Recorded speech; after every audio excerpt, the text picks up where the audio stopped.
I started talking before I was ready. Hold on.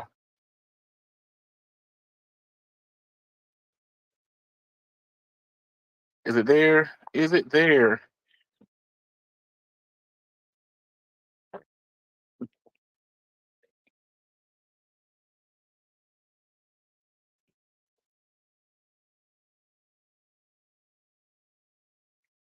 I'm not ready. Come on, Keon. Man, I wasn't ready. Come on, man. All right, so you're live now. Go ahead, try it now. No? All right. Yeah.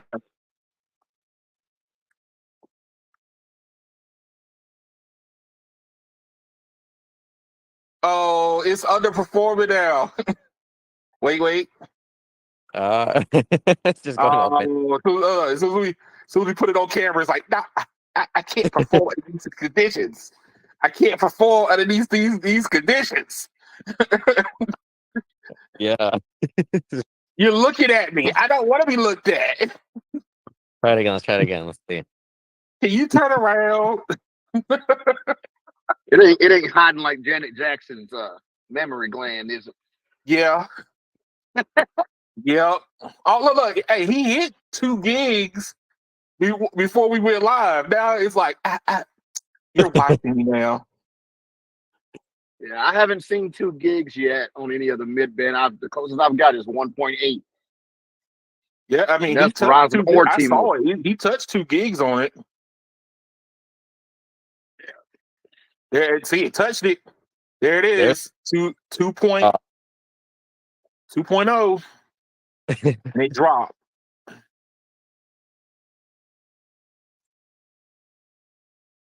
But you notice it like automatically, like it notices I'm pulling traffic off of it while everyone else is on the tower, and it just starts Mhm. throttling. Because even Which, though you know what? But you know what? That's a good sign. That means they don't automatically let some one person hog all of it. yeah, basically. Which, I mean, hey, that goes a long way for what the company has come from in its heyday.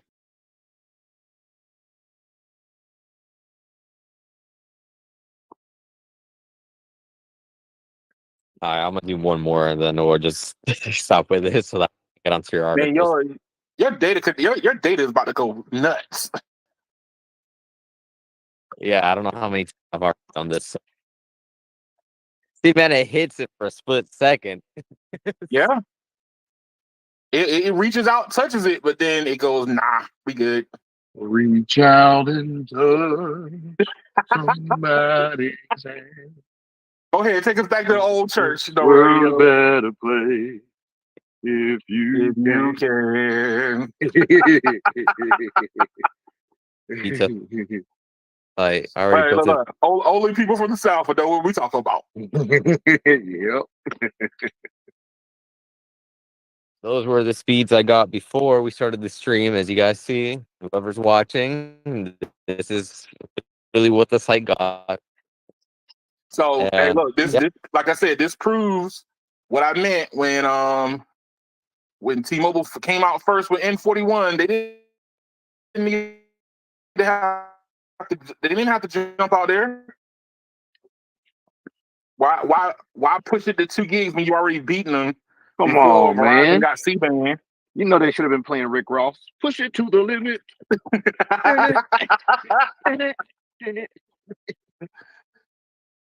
Push it to the limit. I ride it, all right. Trying to do level 95. But that's the crazy thing, man. That I knew N41 could do Thing's leaking. perform just like N77 could. It was just that we won't see it. wow, as soon as I stopped screen recording, 2.2, and then I went back down to 1.7. It was like, okay, now look, they're not looking at me anymore. Yeah, and it just gave me They're not this looking like, at me anymore. I'm safe to proceed. yep.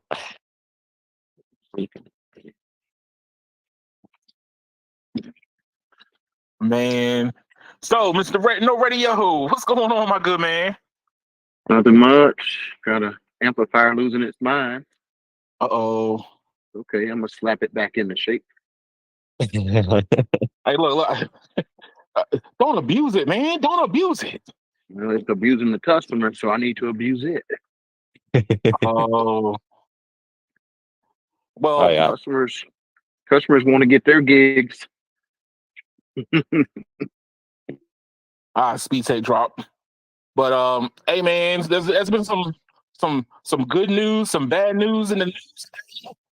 I've been trying to work on my ability to get the biggest tech news of the week, and we all know what the biggest tech news of the week was.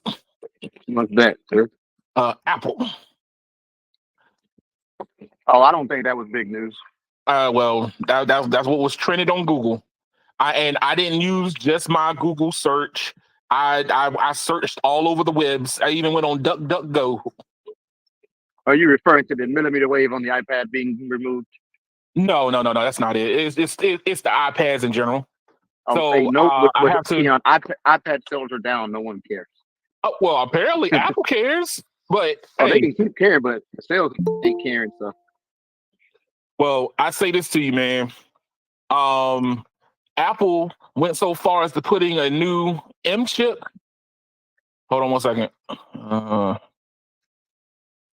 Brandon. Hey, Brandon, I don't know if you can hear me. Try it again, man. There it is. M4 in the Apple iPad, no one cares. The M4 and the Apple iPad. So I need to say my disclaimer. I would like to say this to all the Apple people. I'm sorry for what's about to happen next because somebody has to say it, and gosh darn it, it's going to be me.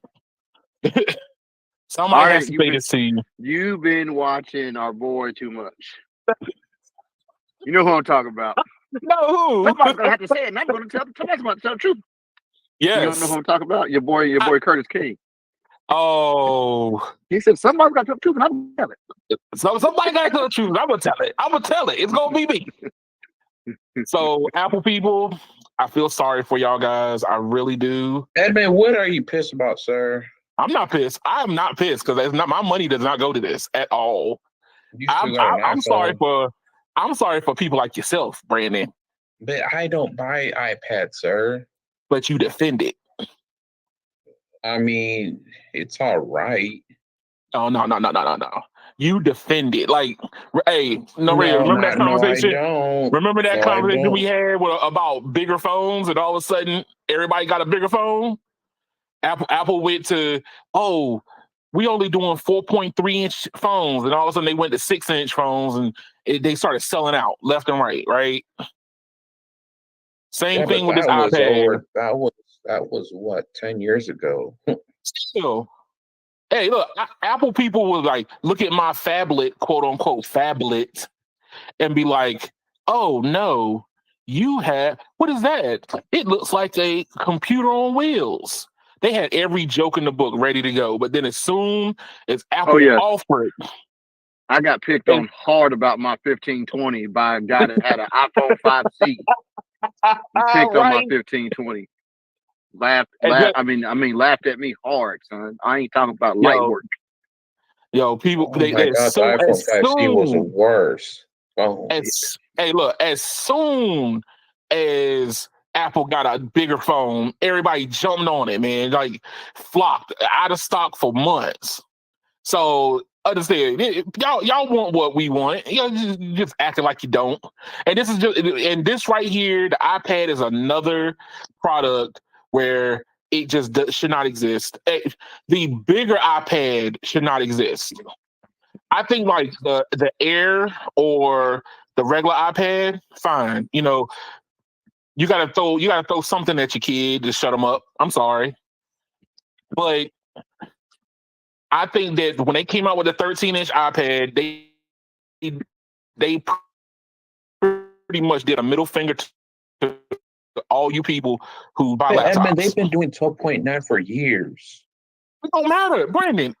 13-inch iPad is a laptop now, and then guess what? This thing costs more than an iPad Air. I More, mean, sir. You mean a it's MacBook Air? Slow down. Yeah, MacBook Air. Dog, it costs more. Absurdly more. but And here's the thing: it's still running iPad OS, so they're handicapping you OS. and making you feel like you're on a laptop.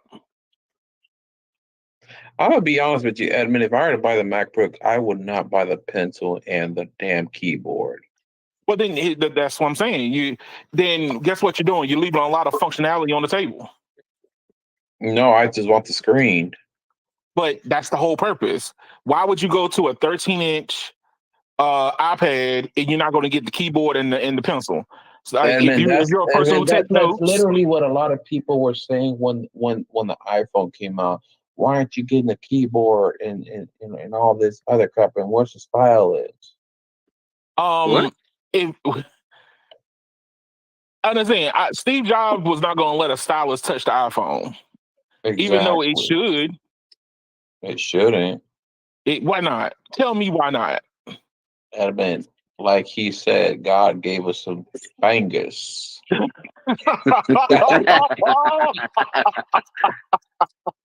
Brandon, come on, man. You have got to stop defending them, yo. Look, all the internet, everybody's been sneak dissing. Like, look, they've been pulling a Drake against Apple. They know that the iPad should be a laptop. They know it. They just say it in like 2,000 words or less, hoping that the article bores you. And Apple, like whoever skims the internet, going, so who's talking about us bad now? Even like I was watching Marquez, same thing. He didn't wait until like the end of his video to say criticize him. They hoping like, well, he started off good. I guess we can not judge him, and they walk away. But yeah, look, my take on this. Honestly, Edmund, I really don't care for the iPad. But dog, you got to, because this is a product segment. I don't care because there's no innovation in it. All there is just that's speed. part of the problem. That's part of the problem. But Edmund, it's the part of the problem with the entire tech industry now. People are bored. People aren't upgrading. Not necessarily, because let me tell you what's about to happen. So on the Windows side, we're going to end up getting ARM chips. So let me tell you what's about to happen. So Windows laptops already are convertibles. So I have a Yoga. No, Radio has a Yoga. Somebody's gonna come out with a 13-inch or something bigger that's gonna be a convertible, flip backwards, put all the little doodads that the iPad can do on it, and it's gonna be more powerful and better than what the iPad offers. But are you buying it, sir? I mean, yes, I probably would. I've already committed to buying a new ARM laptop when it drops. See, the Radio is, but here's the thing. Committed. Here's the problem, Brandon. If you're gonna put out a product and you're gonna introduce the M4, which I have a whole nother segment about that one. But as we're talking about the iPads currently, you're gonna put a newer chip in this doesn't exist across none of your line of products yet, and it's still gonna be hamstrung by thermals. So yeah, it could be more efficient than the M2, but you still are working under iPad OS, which is already hamstrung. I want you to act like you're on a laptop. I want you to feel like you're on a laptop, but we don't want you to think you're on a laptop. Let's put it like this, Brandon. This is like getting a Bugatti and then putting the little plastic wheels off of a power wheels on it. Gonna have all that horsepower. Ain't gonna go nowhere. Nowhere. It's just a waste. It's a waste of a chip. But you know what it is? Get back to Kia. You get ready. They're gonna start putting M chips in the phones too. Get ready. Yeah, that's what I told Austin. So the real reason why I think they're doing this is because they don't want to have to keep making all these SKUs. Yeah, they're gonna stick everything in everything and just There's no point anymore in having a separate SKU, especially if you can get the efficiency up.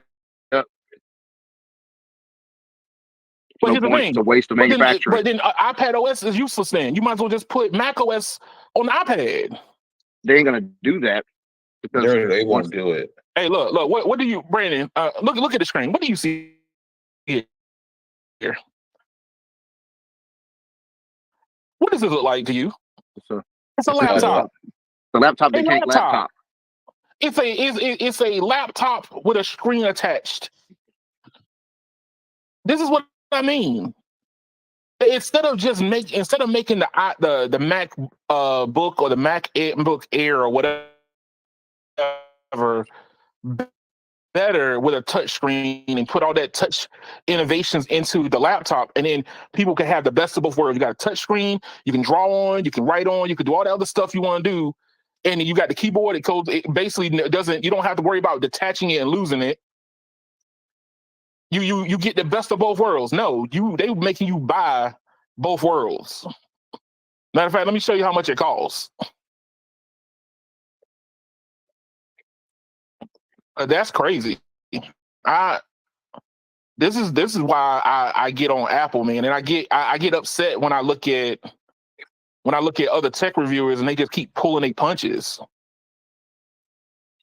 Like, come on, y'all, there's no way in the world that I see it and nobody else sees this. New iPad Pro.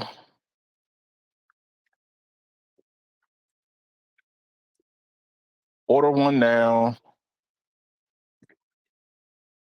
13-inch. We're gonna go with black.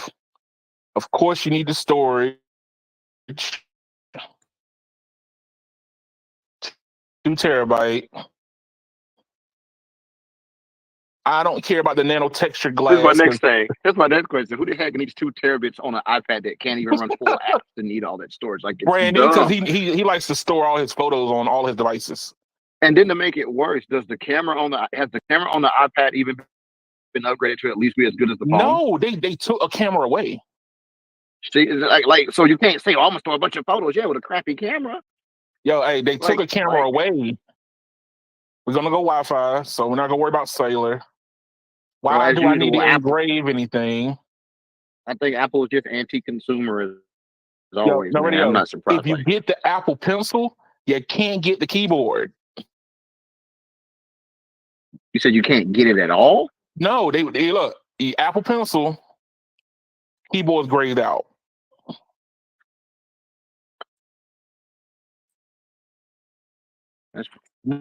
No pencil. I go back. There we go. Keyboard. So they're making a choice for you. Do you want to use this as a writing notepad or a laptop?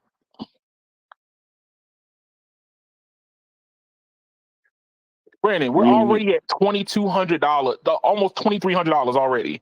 And there's no applications you can install on that thing that justify that price. Nothing.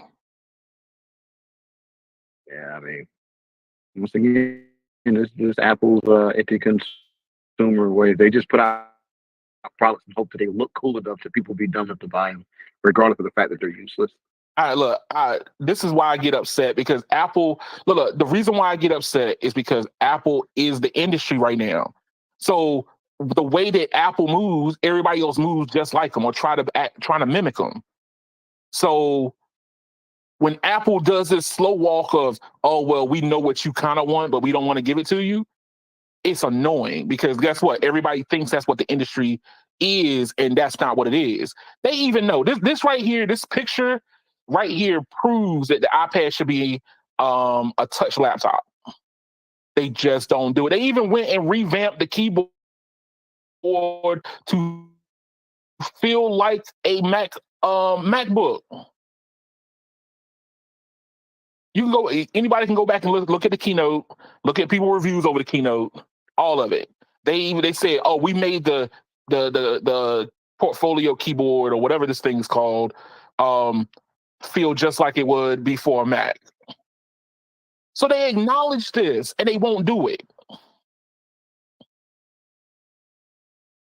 That's why. Hey, that's where my criticism lies. I'm sorry. And then on top of that, you took a camera away too. So that's another thing. That's sad. Oh, the radio. Here you go. Here go another one. So this is the hubris of Apple. If you want the nano textured glass, Yeah, which is basically I heard about this. you can only get it on the 1 terabyte or 2 terabyte. Yep. And guess what? That drives it up to $2,400. It drives it up more.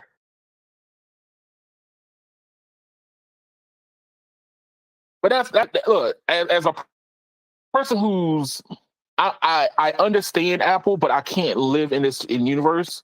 This thing right here is a slap in the face to all consumers because Apple could literally change the game with a laptop with all the touch functionality they put in the iPad would blow the doors off of everything that Windows offers right now. Would blow the doors off. And this is a full omission of telling you God's honest truth. Put the touch sensitive, all the touch the iPad is offering on a laptop that can fold and become a convertible. This thing Apple couldn't sell enough in time before they would get back up. But they just won't do it. This, like I said, this is one of those things. I feel like it's you got the engineering department, and then you got the boardroom. Yeah, boardroom very rarely has engineering brains making decisions in it. Instead, the engineers have to go over there and shake their booty and hope that their booty shake is the best. While the boardroom people try to figure out how to monetize, they could care less about innovation or actually moving forward. It's all about maximizing monetization. Now you know what's crazy, No Radio? The YouTubers that are critical of Apple pointed this out, right? They said that when Steve Jobs came back to Apple after Apple bought what was it called, Next, and made him CEO. Steve Jobs' whole purpose was to slim down Apple's offering. So having all these different products, this product literally overlaps their laptops. Well, exactly. That was the biggest problem with Apple in the late 70s and the 80s. And they're going back to it. Yeah, they're repeating history again. They're literally going back to it right now. Yep. Yeah, because just like they had the Lisa and they had the Macintosh, and they had too many products in the same lane. Too many things. Yeah. And look, right now you could literally keep the iPad, but keep the lower end and just let that be like the kid's toy of entry, right? Somebody who wants to play around with drawing or whatever, but make this that high tier laptop with touch, and it would literally sell out the door. I had a guy that I was taking this morning to, I guess he was from Great Britain. He had a Surface. He whips the Surface out, bam, he's already starting to work. He's already there. He's ready to go. The people are waiting for something better. I even asked him about it. He said, this Surface sucks. Yep. So and it sucks because of Windows, the software. It doesn't suck because of the physical device. The software itself is bad.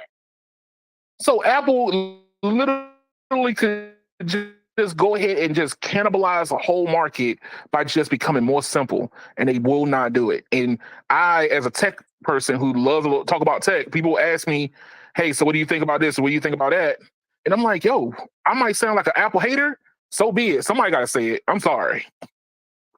But it goes back to what I keep saying. You got people who are not the customer running these companies. And they will do what they always do. They will run stuff the same until they see failure, and then they pivot. They don't actually avoid failure. They go, oh, we had a success. Now, how can we milk this exact thing for the next 10 years without doing any real changes? And there goes the problem.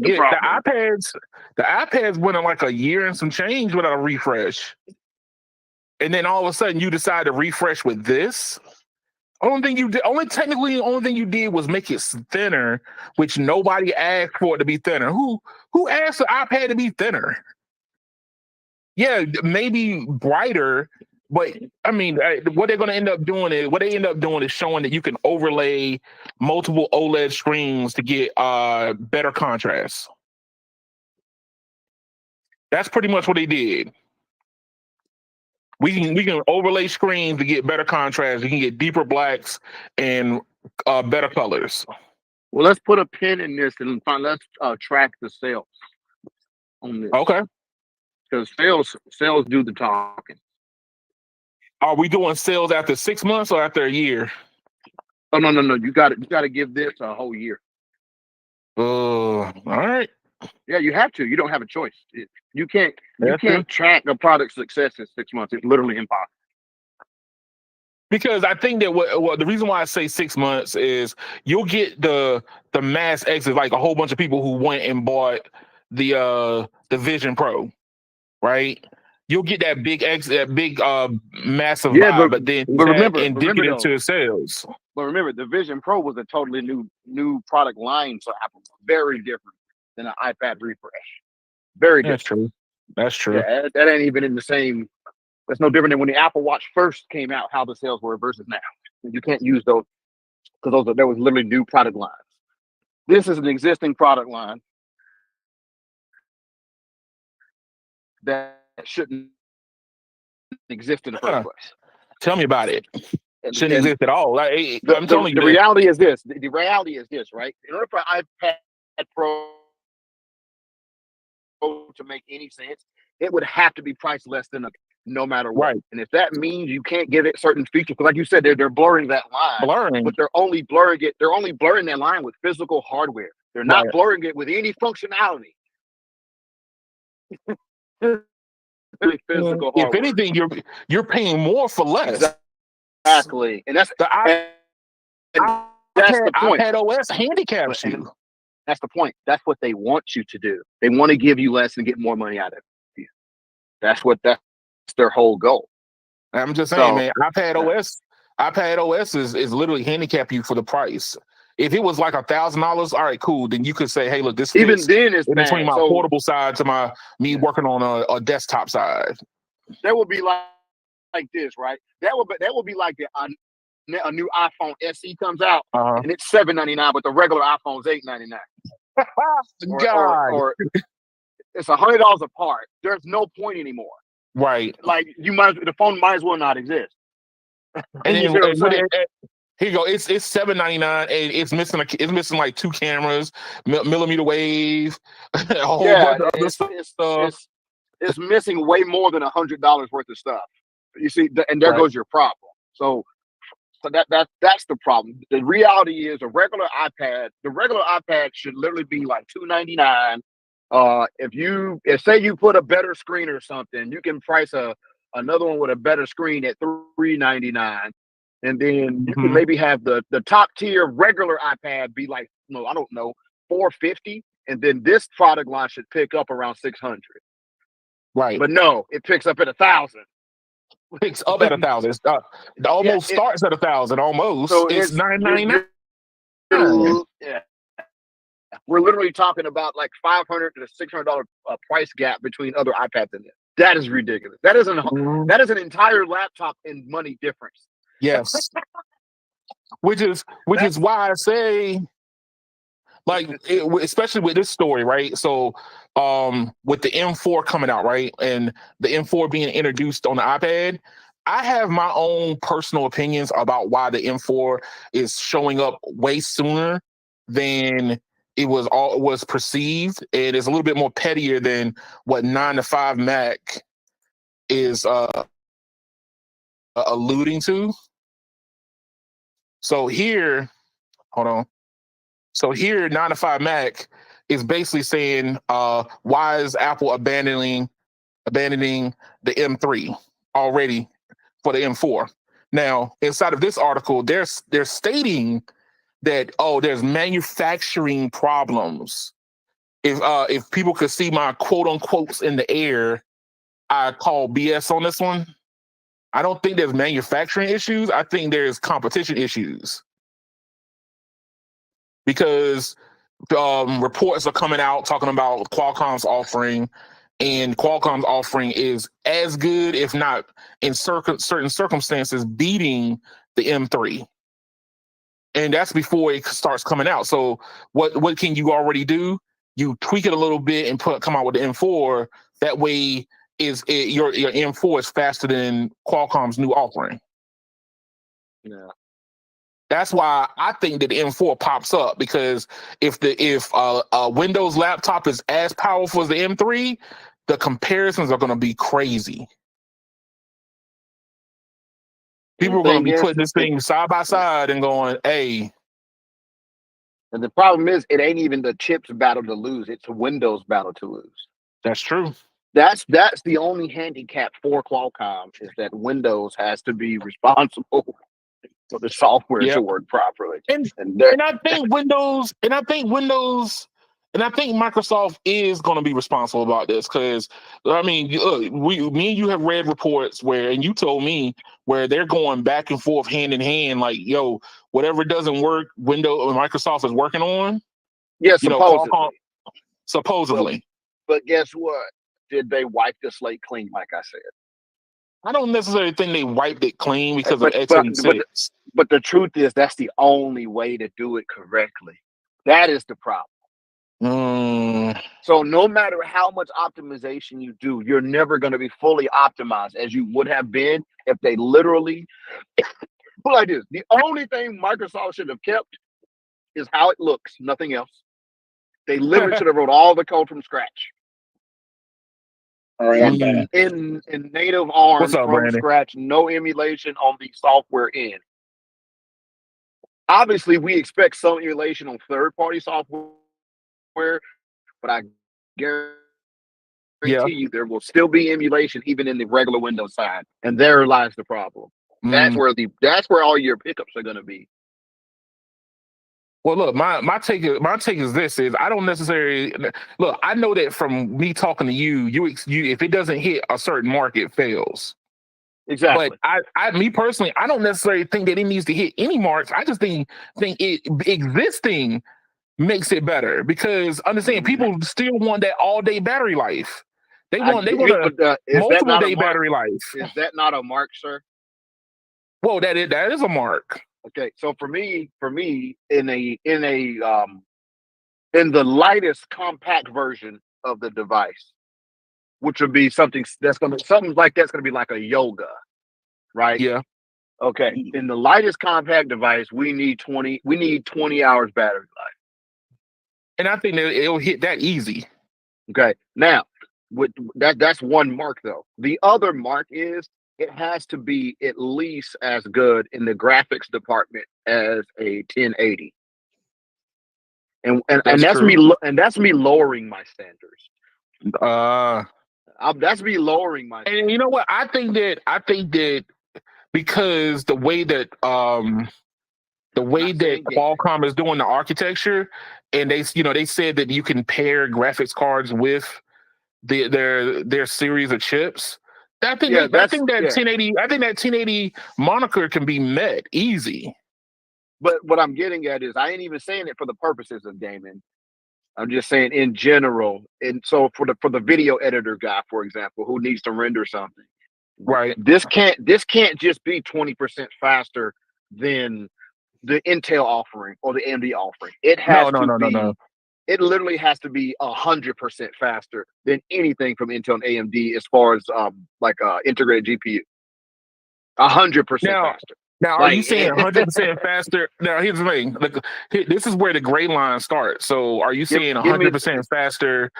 All the APUs, every APU AMD has in a laptop, it needs to be 100% faster than the fastest one. Dang, radio, that's big. But what about that? What about that? What they always keep saying, like price per kilowatt, like how much? Not kilowatt, price per watt. So is there a price per watt number? So let's say that at 23 watts, it has to be the price per watt chip has to kill it. Well, price per watt only matters in the part that's like financial part. True. So that's only what you pay for the device. Ultra. But we're talking about like ultra portable, but at the same time being able to kill it. You get Price per watt. 3 days. Yeah. You get 3 days of battery life, but then also I can render a whole lot of stuff quickly while not Yeah, but that's plugged in. not that. But that's not price per watt. That's not what that means. Price per watt is what you pay for the device, not the battery life. Well, I'm talking about the wattage on the chip. So like they got multiple Yeah, but different that's not. SKUs. Yeah, that's still not price per watt though. That's not what price per watt means. So you got to be correct. Oh well, my apologies. My apologies. You're arguing efficiency, not price per watt. Well, I mean, You're here's the talking about thing. efficiency. You're saying how efficient it is running in activity. Right. Yeah. That's not price per watt. Well, Price per watt I'm is just this saying, like, chip if you costs $300. How many dollars did you pay per watt? In the performance, whatever, blah blah blah. right, But my apologies. I said it wrong. I was talking but about if more along the yeah, lines of but you if you put out a laptop and it runs at 23 watts, you know what I mean, versus the AMD version that comes out at 23 watts as an APU. yeah, but that's And easy. That's an easy mark to meet though. That's not hard. That's easy stuff. The hard stuff is the performance. That's the right, hard stuff. So basically, what you're talking about is performance per watt. performance per watt. Yes. Okay, so that's the whole thing Apple does. They show, hey, we're at 25 watts or whatever it is, 23 watts, and we perform the same as a 90-watt chip. That's what you're talking Yeah. about. Yeah. That's performance per watt. Okay. Yeah. Because I think that's I really think that people want more portability than they want performance on the go right now. And if Qualcomm's offering can do that, then I don't think that the emulation part is going to really matter as much until the next multiple chips come out. So more generations are going to cause that problem to kind of fade away. But I mean, the reason why I have this pulled up is because the M4 is reportedly able to, not M4, but the M3 is on par with Qualcomm's offering, or vice versa. You want to flip them. So that's the reason why the M4 was introduced. Oh, hurry up and put a new one out. That way we can say this one's better than what Qualcomm's offering. I think Apple's becoming petty. Yeah, like I said, I think most people. So that's the thing, right? I don't think Qualcomm is competing with Apple. They're not. Hey, I don't know, man. They can't. It's almost impossible because so remember, we're talking about an ecosystem battle, right? Even if Qualcomm's chip is faster, that's not going to make someone who has an Apple computer switch. That's what I'm saying. That's why they're not actually competing. Yeah, they're competing from a technological standpoint, but they're not competing for the customer, which is really the only thing that matters. Because I think the Apple customers are never going to switch. Well, it's not that they're never. It's that people who already are in an ecosystem, they don't switch because a better chip comes out on the other side. Not necessarily. So, for example, gamers didn't go get Apple computers because the M4 is faster than all the Ryzen 9s. No, they didn't go get them, right? So at the end of the day, all this does is it gives the Windows customers something comparable that will keep them. So what I'm saying is this: these chips are not going to convert Apple users to Windows, but they will stop Windows users from going to Apple.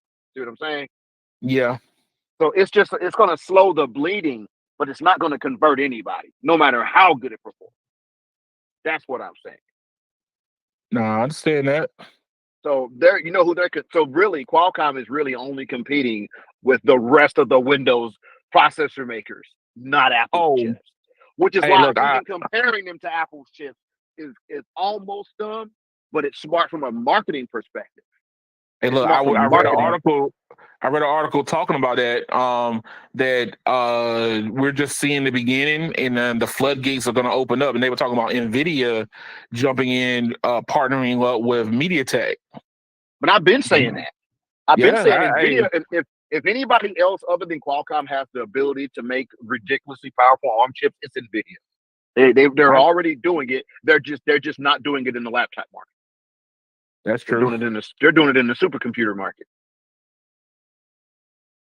So I don't know, man. Hey, look, I think that whenever you show slides of your competitor, and even Apple has been seen doing the same thing. Like you're whenever you show somebody else's product on your in your keynote, deep down people are going to stick these things side by side each other.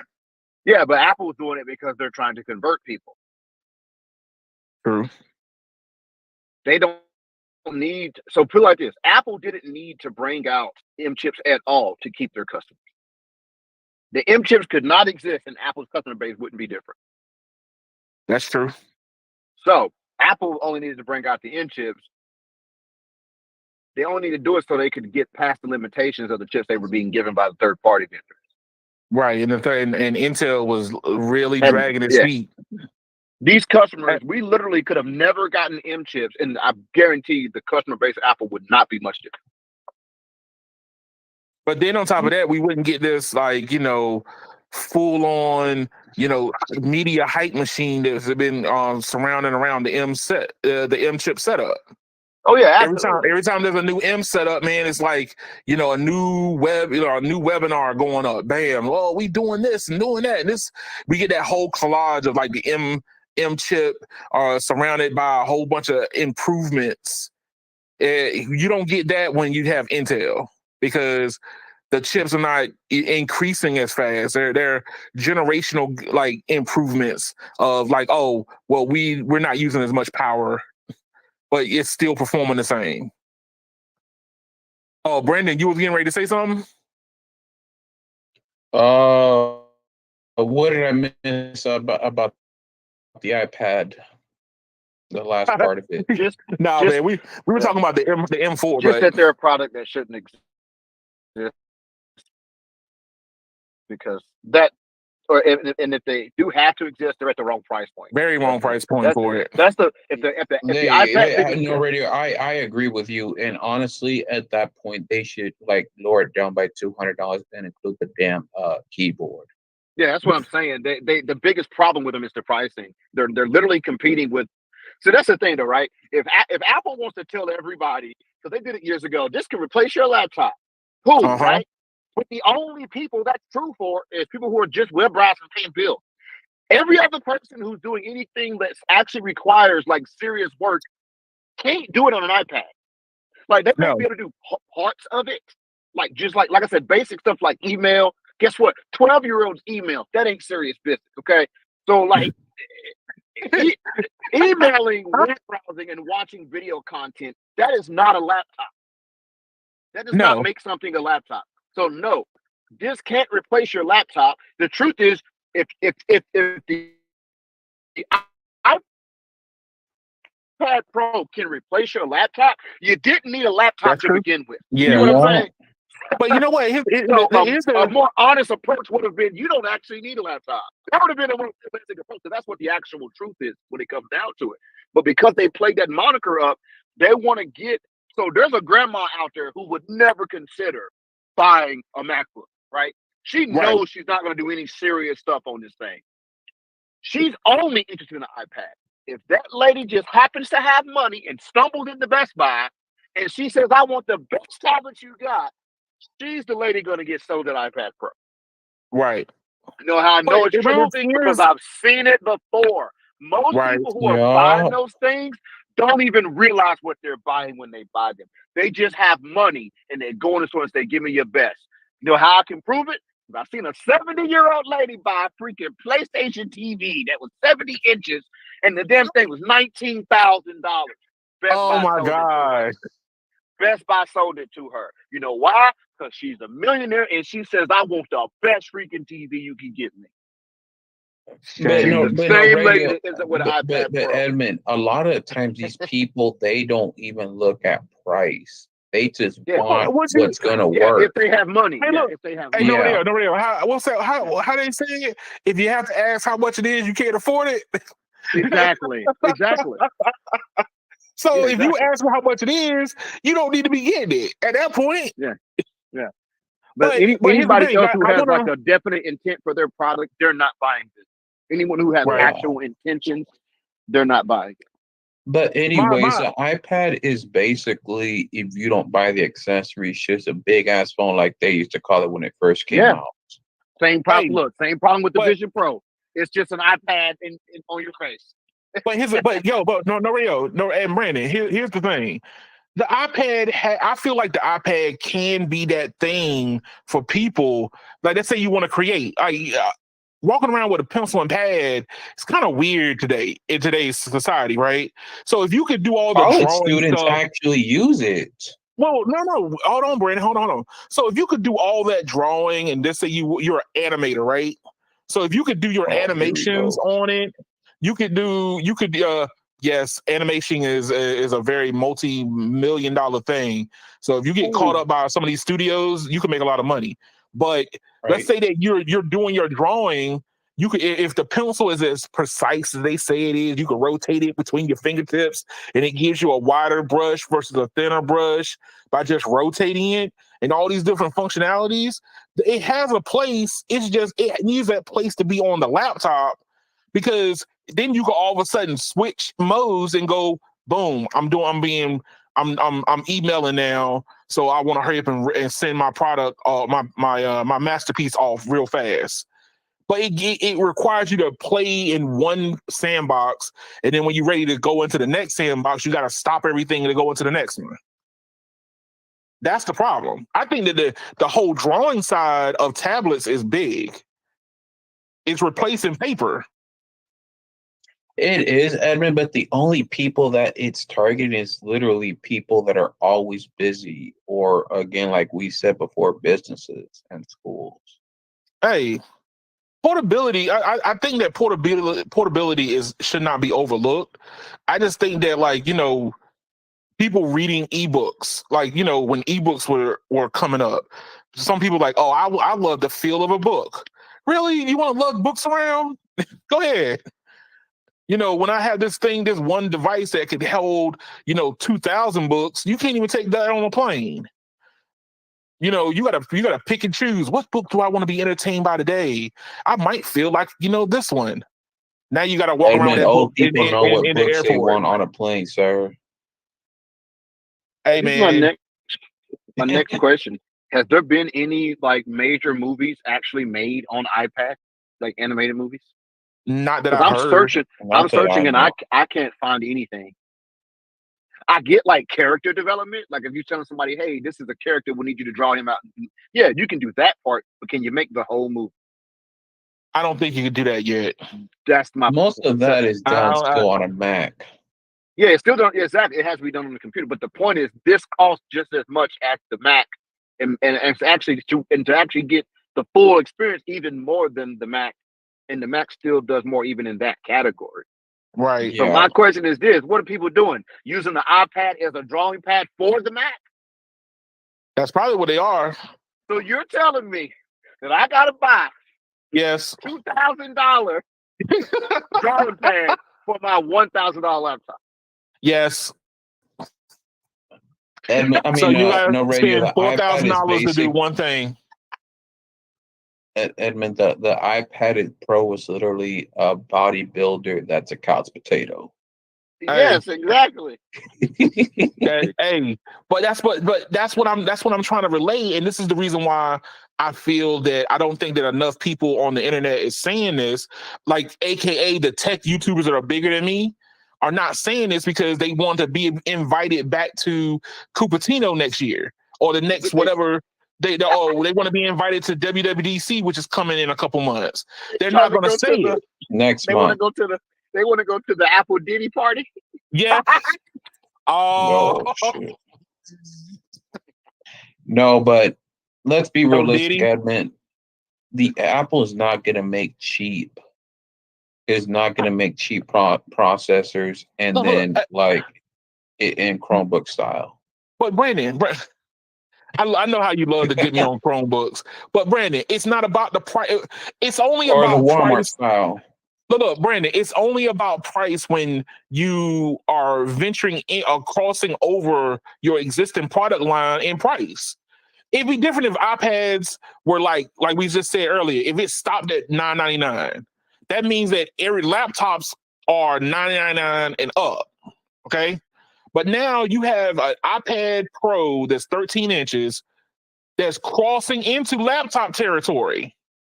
It's encroaching on something you already have. So it's basically you're looking at somebody and go, "Are you really going to get this product, when you already have a laptop? What's the iPad going to do? You going to read books with it? You might as well get the Air. If you're a book reader, get the Air. If you're trying to draw, you get the iPad, the iPad 13-inch. Guess what? I hope you're not getting. I hope you don't have a laptop, because you're the one that's going to be getting the pencil. You're going to get the little keyboard folio to go along with it, so you can send emails also. Mm-hmm. That's the issue that I have, and I don't know why other tech YouTubers are not saying it. They sneak say it. Like, I was listening to Mr. Who's the Boss. He sneakily said it. He was like, he literally in his video, he has his laptop sitting in front of him, and he's holding an iPad, and he goes, "Well, I guess I could see this working, maybe." Like, just say it. What's the purpose of this right now? What is it? Edmund, but like you said right now, some people want portability. Okay. I want to be able to draw and still sit down at a desk or in Starbucks and still, let's say, type out my email or whatever I want to do. Yes, you could technically do that, but guess what? What happens when you want to do just a little bit more than what that thermal package can do? Well, that's my Edmund, but thing, have though, you too, ever Brandon. seen? The iPad, the MacBook Airs are still portable. So I don't get how they're all of a sudden not portable. Right. Well, I mean, they are portable, but They're tiny. They're literally like bro. I've been using laptops since like the early 2000s, bro. The laptops of the day are like 1/10 of the freaking thickness and size of the laptops from just 10 years ago. So the portability argument doesn't make sense because the laptops are already freaking tiny. Yeah. Like my take is what's going to happen when, let's say that you're doing something, or let's say you want to render video, right? So they already talked about, like, there are limitations that you're going to run into.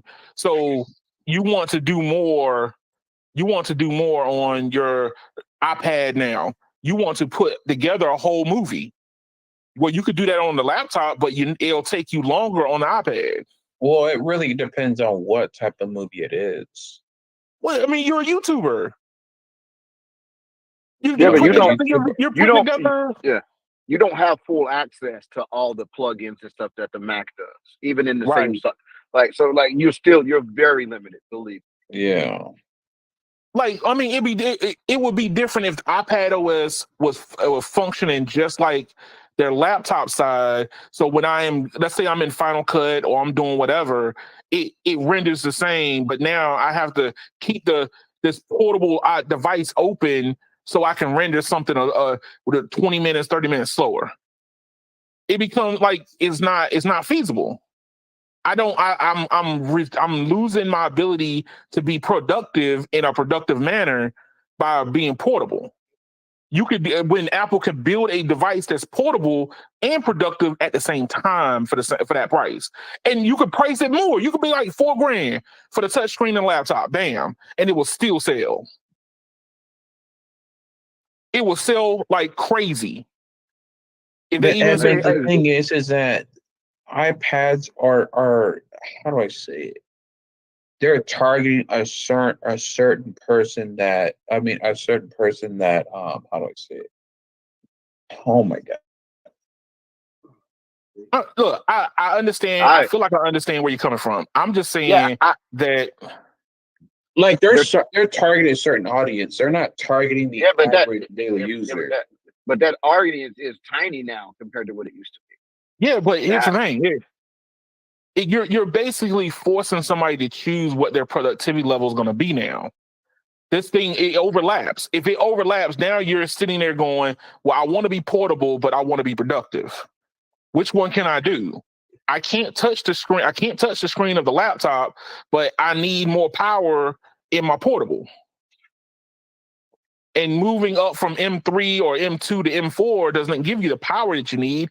It gives you the efficiency, but it don't give you the power. I'm a power user. Edmund, if I were to go to the Apple store right now or Best Buy, I would probably choose the MacBook Pro laptop. Right. But it's not. But it's not as portable. But later, I would eventually get an iPad Pro without a keyboard. Right. And what would be your main use of the iPad Pro? Your main use? Browsing. Is that worth the money just to browse the web? It's $2,400. Matter of fact, it's $999. No. I'm not gonna go all out and buy all the accessories. What I'm saying is, you're better off just getting one of the other iPads. Right. No, I you might as know. well get an Air. Not the Pro. But I know that radio. But the thing is that I like screen, and I don't care. Okay, I get that. I get that. Right? You're gonna tell me they can't make a 13-inch tablet that ain't $2,500? That ain't $2,000? That's what I'm saying. No, I know. Like I said earlier, I agree. The pricing is too damn expensive. What I'm saying is, here's the thing, Brendan. I believe you would buy an iPad, but I don't believe you'd buy a Pro. Especially if there was a 13-inch offer that's not a Pro that was under $1,000. I don't see you buying the Pro. Just because they could have made. So you're telling me this: if they've had two 13-inch iPads, one of them is $900, the other one is $1,800. Why? And they have the same size screen and resolution. Why do you still buy the Pro? That's what I'm asking. Right. Because it has an OLED screen. No. Have the same screen, sir. Same screen. Hey, look, that's that. No radio. They know right now. That if they, you can verify right now and get an 8K TV that's like 70 inches for cheaper than this damn thing. Yeah. Oh shit! Look. Why do you think they didn't? Why do you think they didn't put the 13-inch iPad as a lower option? They're upcharging you for going to a bigger screen. Yeah, they're literally charging you $1,000 more with no more functionality in a different screen. That's ridiculous. So the iPad Pro is $1,299. Exactly. Yeah. So what I'm saying is, if there was a non-Pro under $1,000, would you still pick the Pro with the same screen? The only difference is the chip. The only difference is the M4 or not M4. That's what I'm saying. I don't care about the processor. I care about the screen. No, exactly. That's what we're saying. Right, if you go to the Honda dealership, right, and they got two Honda Civics, okay, one of the Honda Civics is $18,000, and it comes with a 4-cylinder. And the other one is $32,000, and it comes with a V12 just because V12s exist. Both of them's top speed is 130 because the government limits it. Which one you buying? You're gonna buy the one that you can afford, which is gonna be the $18,000 one. Well, even you can't afford the other one. Can you justify paying for a chip that you can't even use? That's all I'm like. You're buying shit you can't do nothing with. The M4 does nothing to it. Doesn't make your web browsing better. Exactly. The web browsing isn't better. Watching Netflix isn't better. Looking at Pornhub is not better. Using Chat GPT is not better. But it still got two cameras. Oh my! And the camera's still Brandon. Your camera's still better. So once again, why do you need the iPad? You don't. No radio. If I have a child in the next couple of years, and that 15 years later, you're gonna give them a used iPad. No, I'm gonna go all out on the quinceañera. If not, I'm not gonna do it at all. Man, don't even get me started on quinceañeras right now. Hey, bro, you're gonna throw that. You're gonna go to the pawn shop and get the cheapest iPad you can find and hand it to them. Because they're gonna break it. I know. They won't even get that shit. Hey, I'm just telling you, you're not going to. You're not gonna go. You're not gonna hand. Hey, look, no radio. You're not gonna hand a 3-year-old a $1,300 iPad. Okay. So if I'm giving a 5-year-old a tablet, it's gonna probably be the budget iPad because they can break that shit all day. There you go. But that's what. But here's the thing. I mean, I'm the type of person where if I'm gonna go all out, I'm gonna go all out. I'm not in the middle. That's perfectly fine. But what I'm saying is you're gonna go, but are you gonna go all out to get a 13-inch iPad because of the price? There's a noticeable price difference No, between I don't. one versus the other. It's not the price; it's the experience, sir. Well, But it's is what it? I get. You just said you'd go web browse with it, and I just told you that an OLED with the M4, OLED without M4 web browser is the same. What experience, sir? He can fit more Pornhub cubes on the bigger screen. I said same size screen. I keep saying that. Hey, okay. I feel like this, right? I feel like Apple only put stuff on stuff so they can try to justify the price. The truth is, they could have bought out an iPad with the same OLED freaking screen and not put the M4 in it, and the price would have been cheaper. But they have a target price they want to sell, so they sell you stuff you don't need just so they can try to justify the price. And Brandon is saying that he thinks that that's good. I don't think it's good. They could have just refreshed the iPad lineup and made a 13-inch one, and it still would have sold wherever how many people it was going to sell to. And they wouldn't have had to raise the price because they're selling you an upgrade that you're not going to experience. Is what I'm saying. You know what? And OLEDs ain't that expensive anymore. I'm gonna go to the mall and go and look at the iPads. Yeah, OLEDs ain't that expensive anymore. That's the other thing. OLEDs don't cost that much anymore. Hey, no, real. It's not expensive anymore because they went and stuck two of them on top of each other now. Exactly. They stuck two of them on top of each other so they can get brighter, darker blacks. Oh my god! So, hey, those screens are cheap now. You getting two for the price of one now. But hey, look, whatever, man. I feel like you know what? At the end of the day, Apple fans deserve to be ripped off because they're just getting what they asked for. They're getting prestige over actual games. Wait, no, like, I was going to ask you something. Yo. Well, it's kind of on the subject, but it's not.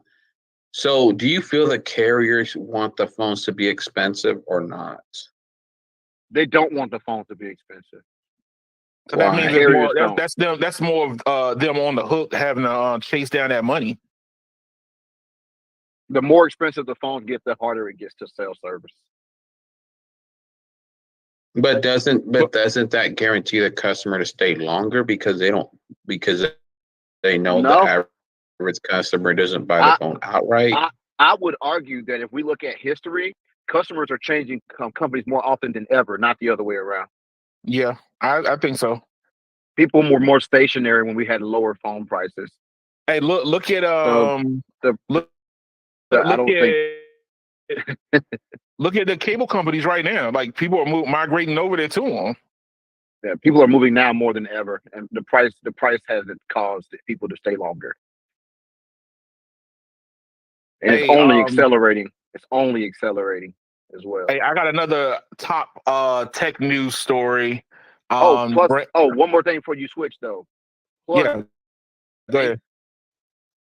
Plus, ain't T-Mobile about to get forced into the same box as Verizon after unlock the damn phone? For Mint Mobile only though. I read that article. Yeah, it's only for Mint. But just remember, the trick it's called the trickle, sir. yeah. I got a feeling there's going to be more. There's going to be even more of this happening. Yeah, it's probably going to end up happening. But right now, I read the article where they were talking about just Mint because of the Mint merger, Mint and T-Mobile merger, buyout, how you want to look at it. That the predicated on the fact of the merger, it was for unlocking the phones after 60 days. Yeah, I got a feeling that somebody's going to like that a lot and go, why don't we have that too? You watch. That's true. Legislation will be coming, and we're going to get to a point one day. I've been saying at some point, I feel like at some point the carriers are going to stop financing phones altogether, and it's going to all get pushed to third party. But then that's going to be hard for them to sell their services because the phones tie into their services. Yeah, but remember, it already got harder for them to sell their services because they actually have competition now. So think about it like this. At some point, I feel like the whole cell phone industry is going to be just like cars and car insurance. You're not going to be stuck with a car insurance. It's been like that on radio. Yeah, I'm saying it's going to be even more like that to the point that